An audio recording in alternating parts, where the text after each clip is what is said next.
not FAPE. So we're going to talk about the Q&A will help us distinguish a little bit better between those two.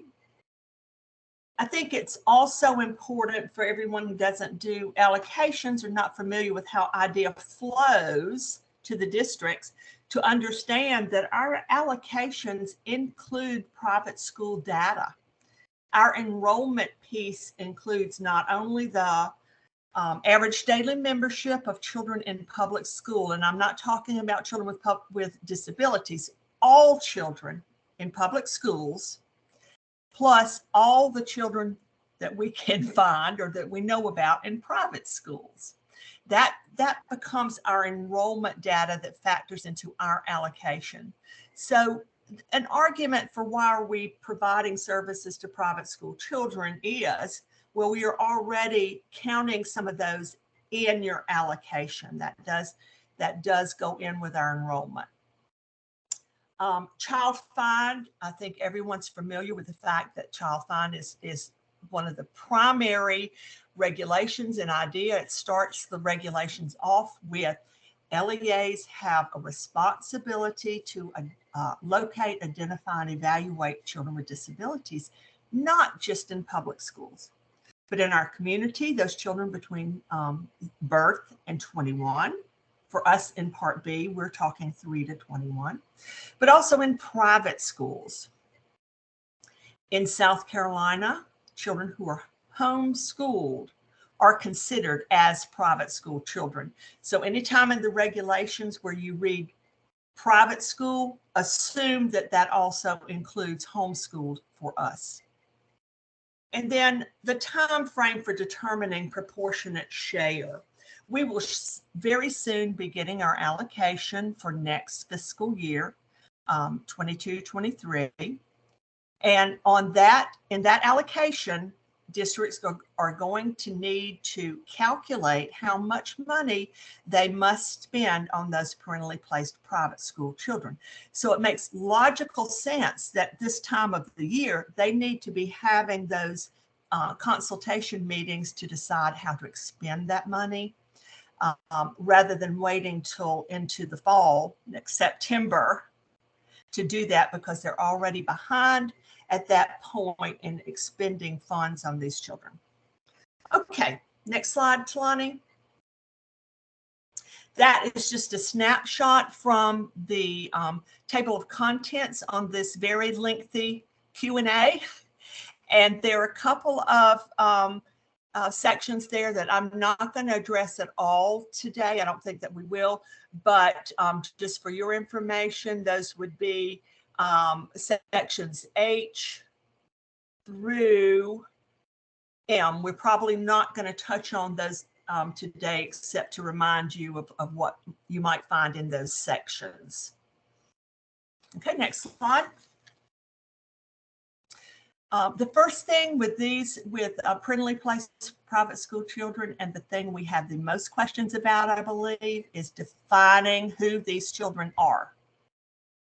And this is what every other decision is going to be based on. So we've got to be clear on who the children are. This begins at 300-130 in the regulations. And what I've tried to do on the left-hand side under the regulations is to summarize what's contained there. And then on the right-hand side of each slide, refer you to the OSEP Q&A where you might find additional information. So in IDEA, IDEA describes 3 types of private school placements. And the first type that I think we're all probably familiar with is placement by an IEP team in order to provide FAPE. So the district says, we need to look outside of our borders to find an appropriate placement for this specific child. Talani deals with that a lot in financial aid. Those are the children we're talking about there. The second type is a unilateral replacement by by parents who disagree with the LEA's plan to provide FAPE. So this is a point of contention. District has offered a FAPE. Parent says, that's not my definition of FAPE, and I am going to place my child in a private school and send you the bill for it. That's a unilateral placement by parents when they disagree with FAPE. But the thing we're talking about now, today, is voluntary enrollment by the parents in a private school or secondary school when FAPE is not an issue. This is simply a parent choice. And the key difference here is enrolled. So we're going to be counting all of these students with disabilities who were enrolled by their parents, whether or not they are currently receiving any equitable services from the district. And this is going to be different from the child count that is collected in Carolyn's office. And we're going to talk about that distinction. In South Carolina, elementary is no lower than kindergarten and secondary is no higher than 12. So in order to be a parentally placed private school child with a disability, the child is going to be in kindergarten or above. Okay, next slide. Are there any questions on that particular point about who these children are that we're talking about? Because I do think that is an important, probably the most important point that we want everyone to get today, because that drives all of the other decisions.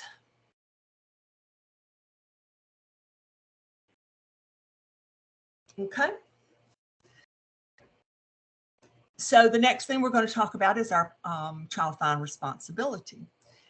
For parentally placed private school children with disabilities. It's the same as we have for any other child, as I've already mentioned. We have the same responsibility to locate, evaluate, identify those students as we do for public school children. The difference is what happens next. And like I mentioned earlier, public school children entitled to FAPE, private school children may be entitled to equitable services. In the Q&A, the letters there represent the section and then the question number.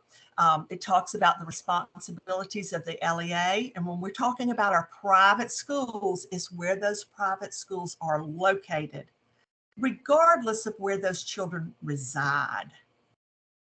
So we see some of our bigger districts in larger cities like Richland 1 and Columbia. They're going to have more private school offerings than Fairfield County, but it's not unusual to see a child who lives in Fairfield County to be attending a private school in Richland 1. The responsibilities rest on Richland 1, where that school is located.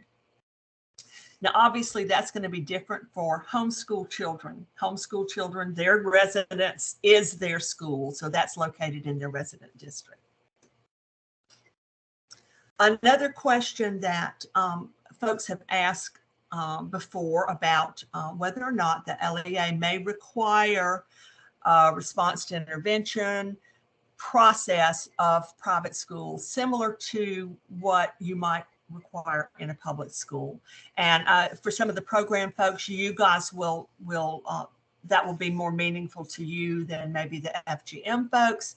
But it's basic. The response is basically, once you believe that child is suspected of a disability, you must proceed with evaluation. We cannot tell the private school, now you must implement these interventions, and we will come back in 6 weeks and take a look at the results. In question A9 also clarifies that we have a continuing responsibility for these children for reevaluations. So that means that districts have to be keeping up with who these parentally placed private school children are, so that they know that in 3 years they must consider whether or not a reevaluation is necessary. Okay.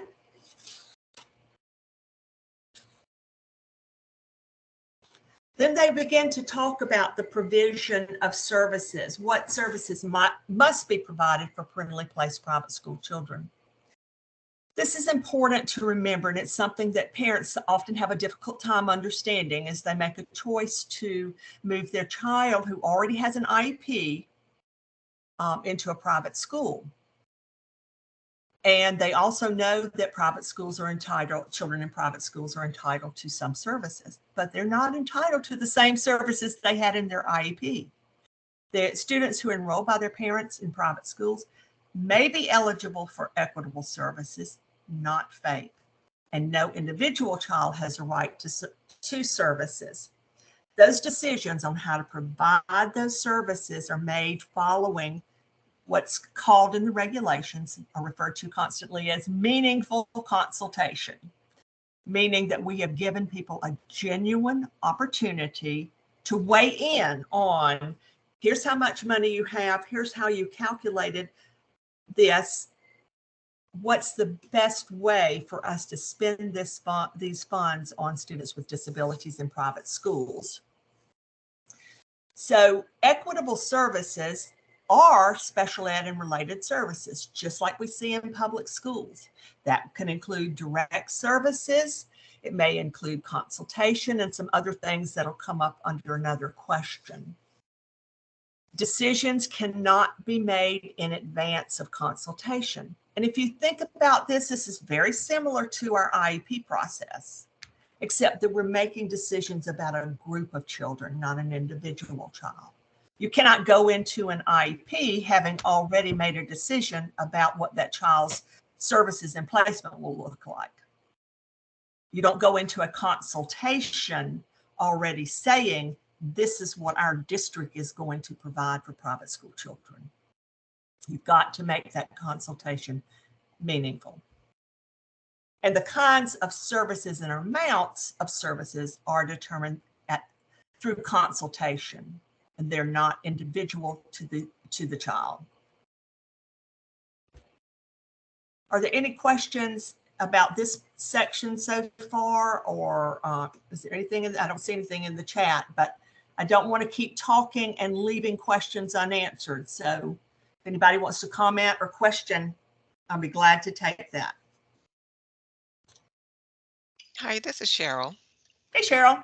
I have a question. Can you kind of expound a little bit on the LEA's position when they are determining what services will be provided for children in the privately placed settings?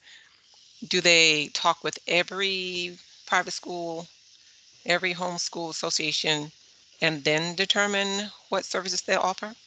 Cheryl, they're supposed to give those people an opportunity to weigh in on those decisions. And in the regulations, it's very specific about the topics you must cover in consultation. They need to invite or try to give an opportunity to all the private schools within their jurisdiction. With homeschool associations, there are so many of them across the state. What we suggest is to first look at the ones they know have their children enrolled through them, and maybe even capture some of the larger ones as well, like the South Carolina Homeschool Association, I think is the largest one. And then also any homeschool children who've been approved by their district, they should definitely be inviting those parents. The homeschool, the way you get to be homeschooled, there are 3 different methods of doing that. But no, we probably wouldn't say that they had to invite all 65 or 70 homeschool associations, but those that are most likely to be serving their children, they should. They talk about those things outlined in the regulations. They talk about the amount of money that they're projecting to have and how they calculate the proportionate share, and how far that might be likely to go. And then with input from those individuals who participate, they make a decision on how to use that money. The decision must be made at least annually, but there's nothing that prevents them from going back in 3 months and saying, look, we have a lot more money than we thought we were going to. What's another way we could spend this, or how we're looking at that now? Does that answer your question, Cheryl? Yes, thank you. Uh-huh. Okay. Thanks. Provision of services for parentally placed private school children. I have said several times now, they may be eligible, meaning the district with their proportionate share of IDEA funds only is unlikely to be able to serve every child with a disability enrolled in private schools. So they have to make those decisions.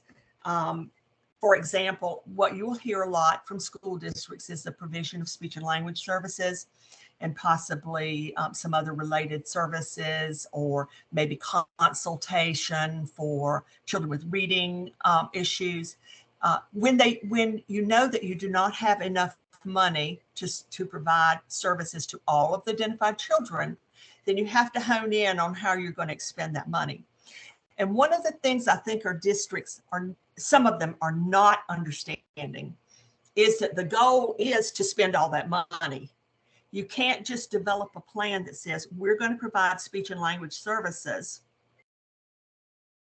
knowing about how many children you have, if it's not going to meet the goal of the amount of money. So if your proportionate share, for example, came out to be $10,000, and the district said, well, I'm going to spend that money on speech and language services for 3 children, and that's probably going to equal $6,000, then that is not an appropriate plan, because the target is the $10,000. Does that make sense? I think we hear that a lot from districts is, yeah, we have a plan. Well, then why didn't you spend all your money? And if you look at it during the year in terms of what your expenditures are, you might need to revise your plan so you can spend all that money. But if you need to start out with something that's reasonable to start with. So Marlene, So, I'm going to take this opportunity now to just piggyback on what you said, and that's one of the reasons for this meeting is that we keep hearing from OSIP and other sources that the expectation is that all money related to PPPSC, or that proportionate share amount, be expended. And that has not necessarily been the rule in our state.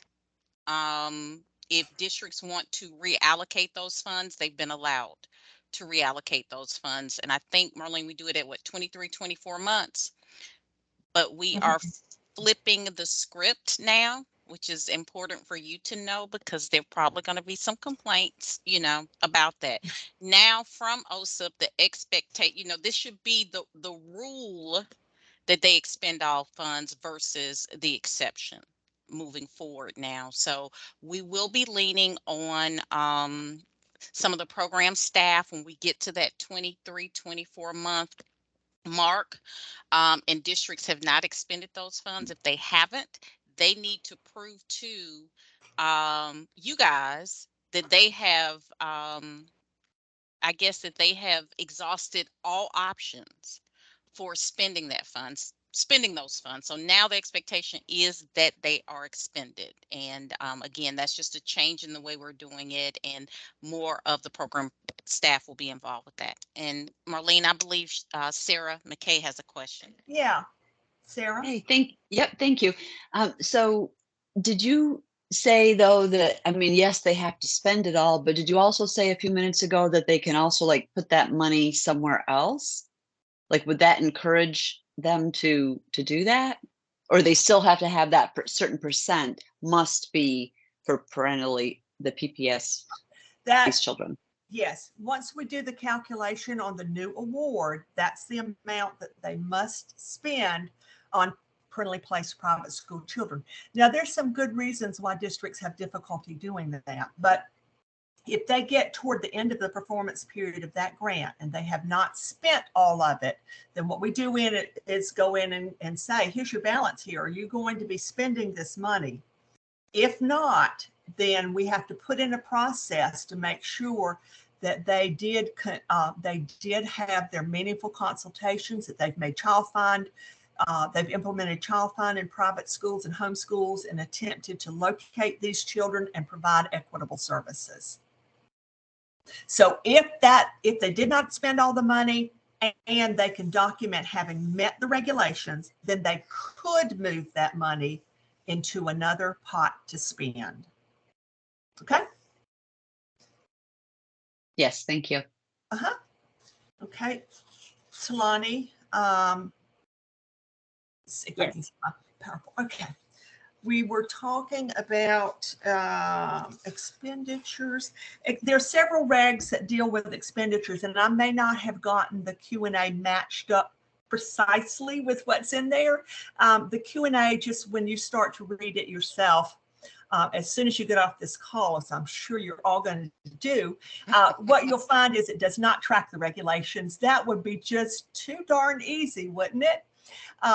So you have to really read the whole document to go back and try to match that up. But there is a formula for calculating the proportionate share, and it's in the regulations. And we have to apply that formula to our 619 award, or what we call our preschool award for ages 3 through 5, and the 611 award, which is ages 3 through 21. And what is probably the most confusing part of the calculation is which students are included in this count. And this is different from the 618 child count because it includes all eligible children, those enrolled, even those who are not currently on an individual service plan. Whereas 618 data only includes those children who have an ISP, an individual service plan. And Carolyn and her folks have had many discussions with us, much to, I'm sure Carolyn is tired of hearing me talk about PPPSC, but we've tried to work together to figure out how in the world now are we going to capture these other little children who are out there. So a district, based on their plan, let's say they have 10 children, identified children who are in private school, but those only 3 of them have ISPs, have plans for equitable services.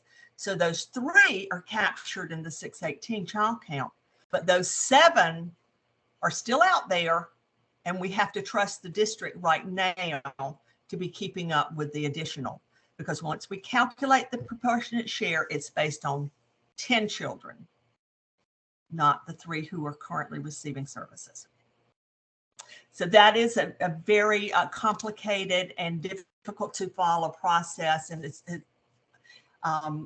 probably the most difficult thing for the districts because some of them do not have good accounting systems where they have been manually keeping up with these children. And like I mentioned earlier, they're still responsible for reevals for these children 3 years out, even though they're not receiving services, they still have a reevaluation responsibility. So here are some OSEP Q&As that might help with a better understanding here about the importance of an accurate count to calculate the proportionate share. It's different from the 618 child count. We use the count from 1 year, like the count that we will take this year in October will be used for the subsequent year's award. So there's, 9 months difference between when you take the count and when you're going to start using that money.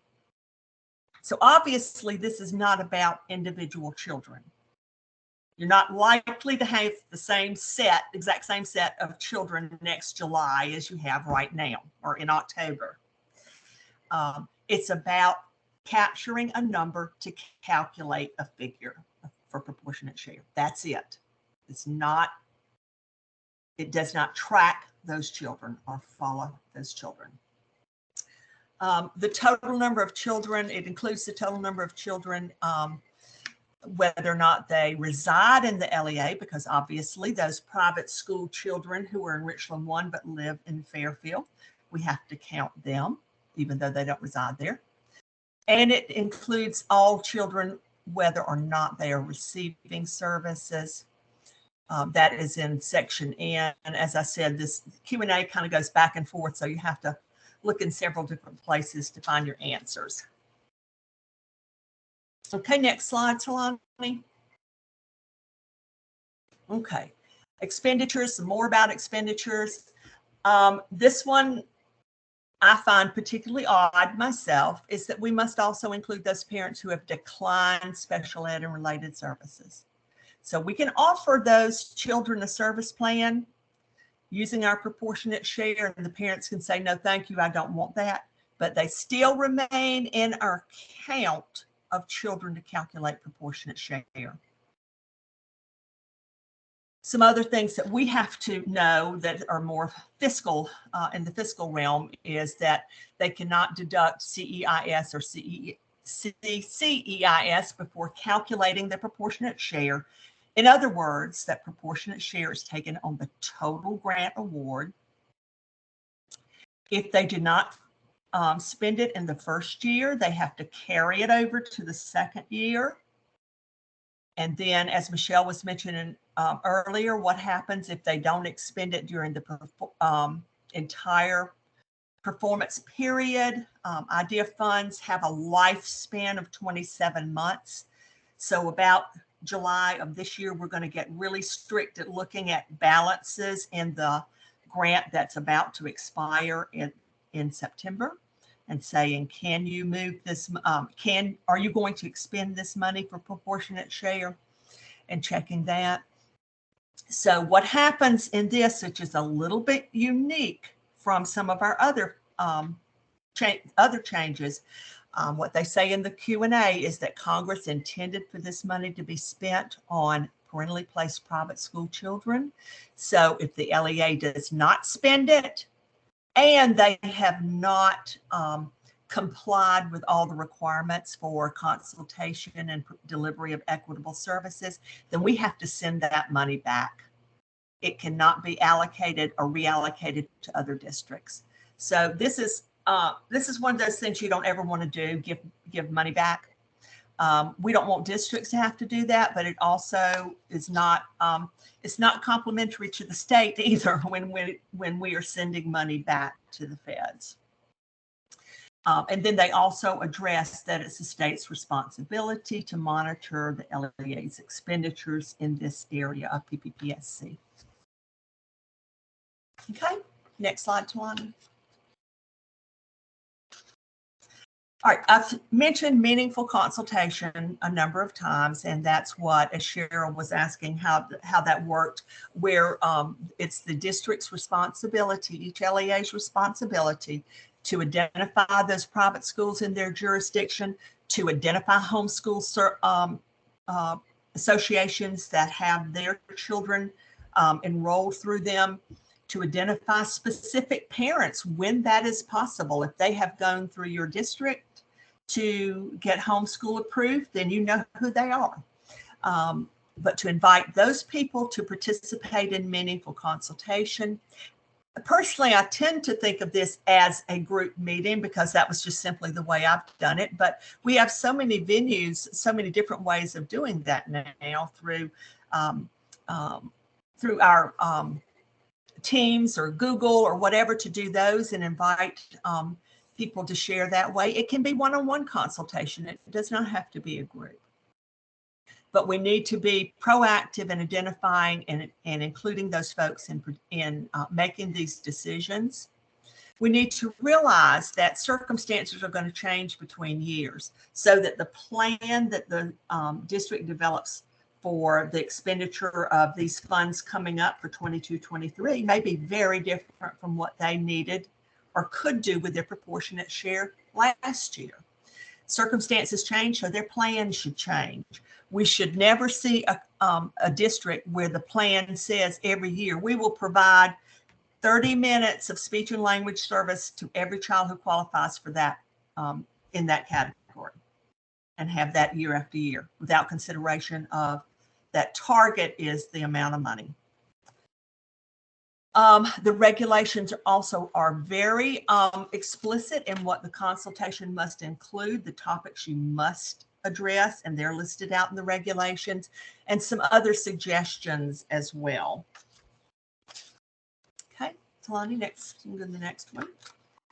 A written affirmation. About a year or so ago, Becky updated the letter on private homeschool participation, and I think we also issued an affirmation that could be used. But an affirmation is just sort of like signing an IEP saying you were there. It doesn't mean that the private school agreed with the decision that the LEA made, but it just shows they had an opportunity to participate and give input. So this is really the only documentation that's specifically required in the regulations, is that after meaningful consultation, they ask the participating private and homeschool representatives to sign an affirmation that they were given this opportunity. And if the affirmation is not returned in a timely manner, the LEA must submit the documentation of meaningful consultation to the SEA. So obviously, when you provide consultation, you're going to have other documentation.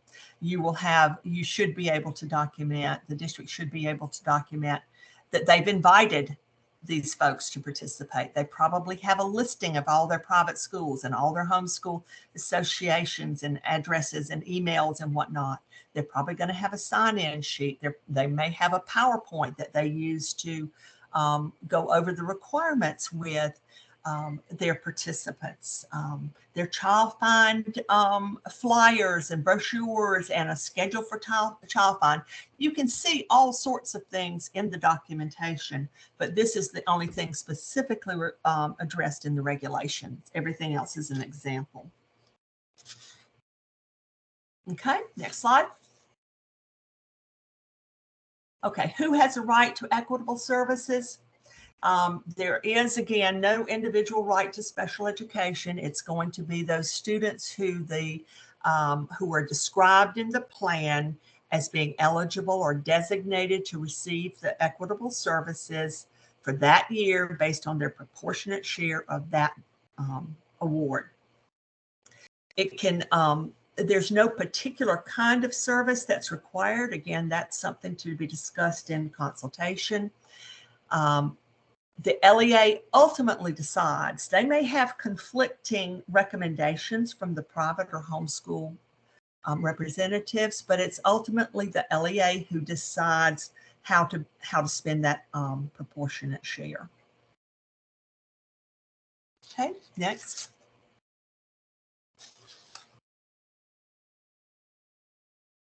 There are a couple of regulations that one deals with equitable services and one deals with personnel requirements, and they both overlap.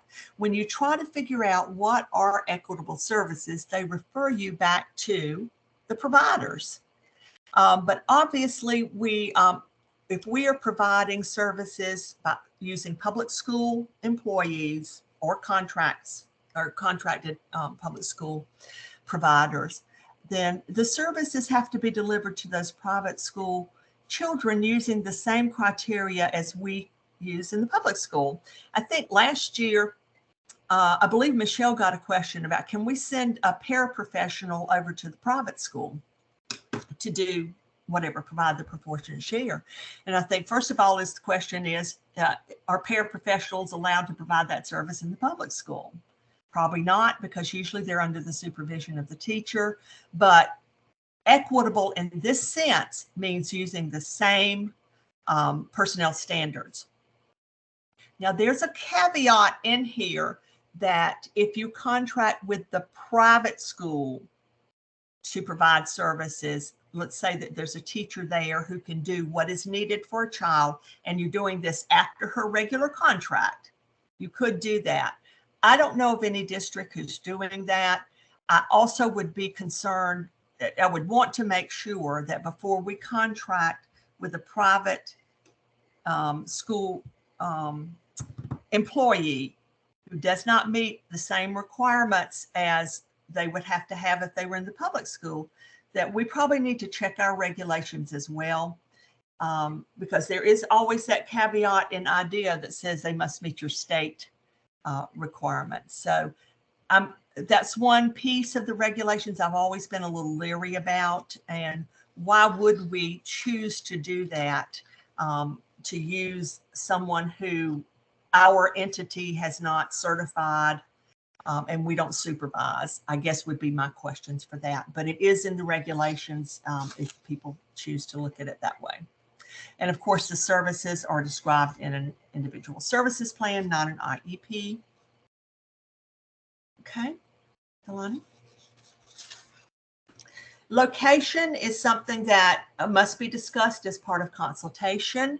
And this Q&A has a stronger emphasis on providing the services on site at the private school so as not to disrupt the education of those children who are attending there. But that's an emphasis, it's not a requirement. And we have to think about all children. When we send a teacher over to a private school, are we disrupting the education of our children in our public school? But just know that that is an emphasis, is a preference, I should say, that OSEP has toward providing the services on site.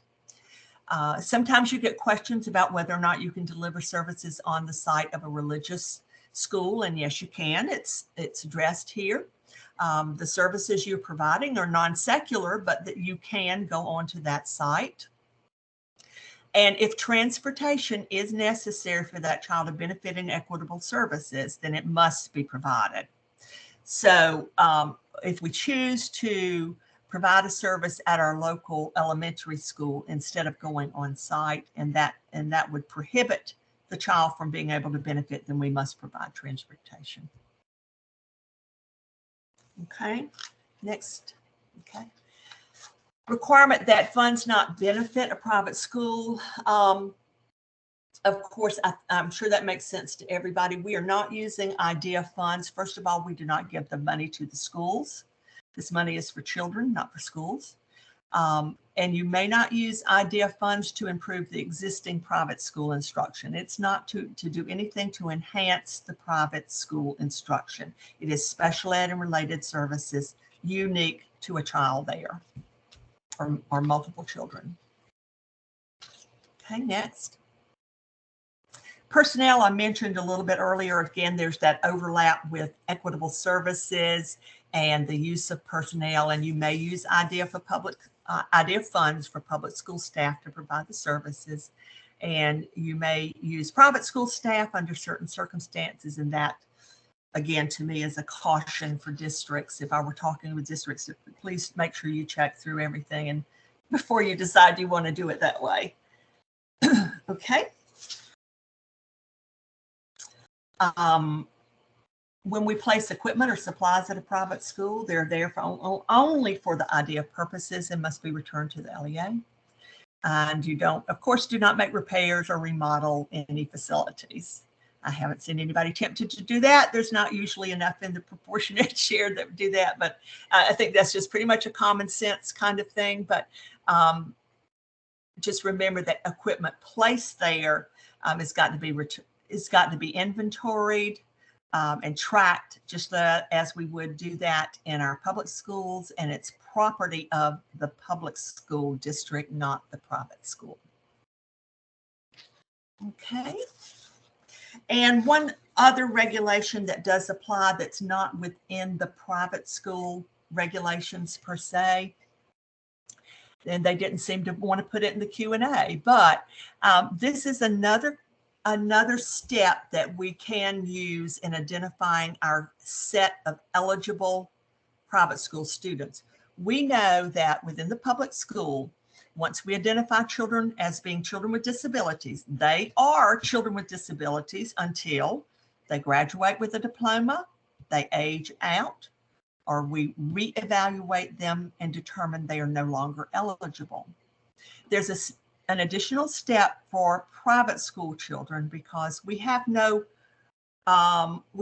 further recourse like a hearing or taking a parent to a hearing for private school children. If the parent of a child who's homeschooled or in private school does not provide consent for initial evaluation or reevaluation, or if the parent fails to respond to a request to provide the consent, the agency, of course, cannot use any override procedures, and they're not required to consider the child as eligible. So that's another little caveat there in when children are no longer eligible. Okay, just a couple more things. One of the things that we will get sometimes from our districts is, oh, that doesn't apply to us. That's not an uncommon thought, particularly with those schools, those districts that where they do not have private schools within their jurisdiction. And just looking at the private school enrollment data that we have available to us, I certainly don't consider this to be comprehensive because we have no authority to gather this data from private schools. But what we do, the most recent that we did gather, of all of our LEAs, 50 of them do have private schools within their jurisdiction. So that's over half. The range in the number of students enrolled there is 5 to 6,616. And the total private school enrollment is 36,000, just over. Homeschool data. This is where we took the biggest increase due to COVID. We anticipated private school enrollment going up. It really didn't. Homeschool enrollment went up something like 80%, I think, in 2020. It was huge. I may be misquoting that, but it was a big jump in homeschool data.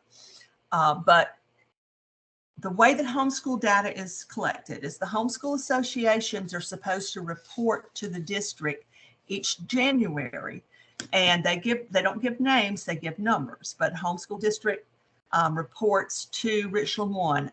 In our homeschool association, we have 20 Richland 1 students enrolled.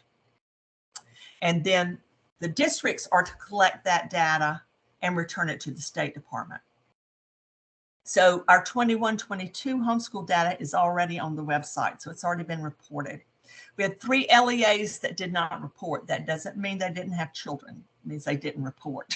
Clarendon 4, Florence 4, and Spartanburg. And I'm sorry I left the number off that, and I can't right now remember which Spartanburg that was, but it's one Spartanburg district. But all LEAs reporting have homeschool children. So there are none of our traditional LEAs who have a pass to get out of proportionate share, to at least do the meaningful consultation and be monitoring their students in homeschool and private school. This applies to all traditional districts. In the cases of those that didn't report this year, I've looked back in their history and they have reported in the past and did have students. So the range of students, homeschool students in the district, is from 1 to 5,798. I think that's in Greenville. And the total homeschool students is over 30,000 now. So you can see that is almost equal to the number of private school children that we have. Hopefully this data will go down some as we begin to come out of this pandemic and go back to what our more traditional schools were doing. But right now we have a very large number of homeschool children. So all of the districts, except the ones in the following slide, are going to be responsible for PPPSC. And Talani? Oh, I think I must have, do you mind going on one more slide, Talani? I think I must have misplaced that one or forgotten it. Is there another slide? Nope. There. I'm sorry. Which LEAs are excluded from this? DJJ, Palmetto Unified, Charter LEAs, and the Governor's School. Obviously, these are entities that do not have a jurisdiction. They do not have a geographical jurisdiction. So there's no private schools located within their jurisdiction. And parents do not have the option of homeschooling their children when they are placed at DJJ or Palmetto Unified. Charter LEAs cover our entire state, so those kids would be counted in their residence for homeschool, not in the charter LEAs. And same for Governor's School. Okay, Talani, now you can back up to. And this is currently these are the processes that we have in place now. And I may have missed some because I'm not involved in all of these. So you guys can tell me what I've missed. But it starts with our assurances and our application, where LEAs are responsible for ensuring that they are meeting they plan to meet the needs of parentally placed private school children. Our application collects data on the numbers of parentally placed private school children. We ask them in their self-assessment if they have policies and procedures, and they all will say yes. And then at tier 2, when we ask for meaningful consultation, they have forgotten that they told us they had those policies and procedures. But there's obviously, we have a lot of technical assistance still needed in this area of meaningful consultation. And then at tier 3, we ask for documentation, how they document their expenditures. Then, as I mentioned earlier, toward the end of the performance period, we start monitoring whether or not there are balances left in the proportionate share.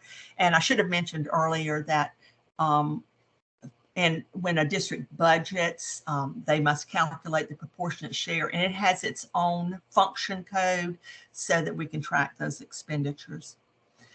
So then when we have those unexpended funds is when we begin to ask those questions, and this we really need the programmatic assistance on determining whether or not they have met their obligation under the regulation so that we can allow them to move that money. And Tawani, the next slide. Yes, I know this is very small print, but this I wanted to put this one in very specifically. From the Q&A. If the LEA does not expend its entire proportionate share, may they return unexpended funds to the SEA. And what they're very clearly saying is if they're not in compliance with the requirements and have not expended the funds on PPPSC, the LEA must return the funds to the department.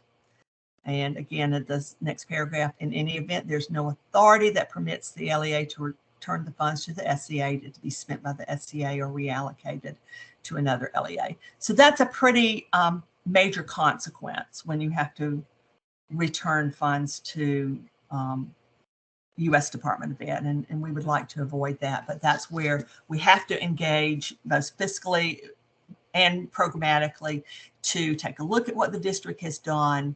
And we want to do that in a fashion that's early enough in the process to give them a chance to meet their obligations and spend those funds. So I think that was it in terms of the slides.